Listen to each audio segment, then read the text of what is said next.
ഈശോ മിശിഹായ്ക്ക് സ്തുതിയായിരിക്കട്ടെ. ഇന്ന് ഫെബ്രുവരി 23, വിശുദ്ധ പോളികാർപ്പ്. യേശുവിന്റെ ശിഷ്യനായ യോഹന്നാന്റെ ശിഷ്യനായിരുന്നു വിശുദ്ധ പോളികാർപ്പ്. അദ്ദേഹത്തെ ക്രിസ്തുമതത്തിലേക്ക് കൊണ്ടുവന്നതും യോഹന്നാൻ സ്ലീഹയായിരുന്നു. സ്മിർനായിലെ ആദ്യ മെത്രാനായി യോഹന്നാൻ പോളികാർപ്പിനെ വാഴിച്ചു. ബൈബിളിലെ വെളിപാട് പുസ്തകത്തിൽ യോഹന്നാൻ സ്മിർനായിലെ മാലാഖ എന്ന് വിശേഷിപ്പിക്കുന്നത് പോളികാർപ്പിനെയാണെന്ന് കരുതപ്പെടുന്നു. മരണം വരെ വിശ്വസ്തനായിരിക്കുക, അങ്ങനെയെങ്കിൽ ജീവന്റെ കിരീടം നിനക്ക് ഞാൻ നൽകും എന്നാണ് വെളിപാട് പുസ്തകത്തിൽ സ്മിർനായിലെ സഭയ്ക്കുള്ള സന്ദേശത്തിൽ യോഹന്നാൻ പറയുന്നത്.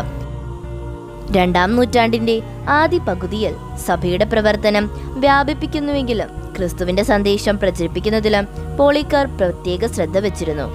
അക്കാലത്ത് ഏറെ പ്രചാരം നേടിയിരുന്ന ഗ്നോസ്റ്റിക് ചിന്തയ്ക്കെതിരെ പോരാടിയതും പോളികാർപ്പായിരുന്നു. ഈസ്റ്റർ എന്ന് ആഘോഷിക്കണമെന്നതിനെ സംബന്ധിച്ച് മാർപ്പാപ്പയായിരുന്ന അനീസത്തസുമായി പോളികാർപ്പ് ചർച്ചകൾ നടത്തിയതായും വിശ്വസിക്കപ്പെടുന്നു. പോളികാർപ്പ് നിരവധി ഗ്രന്ഥങ്ങൾ രചിച്ചിട്ടുണ്ടെങ്കിലും അവയിൽ ഫിലിപ്പിയർക്കായി എഴുതിയ ലേഖനം മാത്രമാണ് ഇന്ന് ലഭ്യമായിട്ടുള്ളത്. ഔറേലിയസ് ചക്രവർത്തിയുടെ കാലത്ത് പോളികാർപ്പ് രക്തസാക്ഷിത്വം വരിച്ചു. അന്ന് അദ്ദേഹത്തിന് 86 വയസ്സുണ്ടായിരുന്നു. ഇത്രയും പ്രായമുള്ള ഒരാളെ വധിക്കുവാൻ ഉദ്യോഗസ്ഥർ ആദ്യം മടിച്ചു. എന്നാൽ സമ്മർദ്ദം ശക്തമായപ്പോൾ അദ്ദേഹത്തെ ജീവനോടെ ദഹിപ്പിക്കാൻ ന്യായാധിപൻ ഉത്തരവിട്ടു. എന്നാൽ അഗ്നിയിലേക്ക് അദ്ദേഹത്തെ ഇറക്കി നിർത്തിയിട്ടും ഒരു പൊള്ളൽ പോലും ഏൽപ്പിക്കാൻ അവർക്കായില്ല.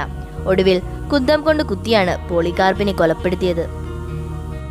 ഇന്നീ ദിവസം നമുക്ക് വേണ്ടി അധ്വാനിക്കുകയും കഷ്ടപ്പെടുകയും നമ്മളെ അളവില്ലാതെ സ്നേഹിക്കുകയും ചെയ്യുന്ന നമ്മുടെ മാതാപിതാക്കളെ സമർപ്പിച്ച് പ്രാർത്ഥിക്കാം. ദൈവം നമ്മെ എല്ലാവരെയും സമൃദ്ധമായി അനുഗ്രഹിക്കട്ടെ.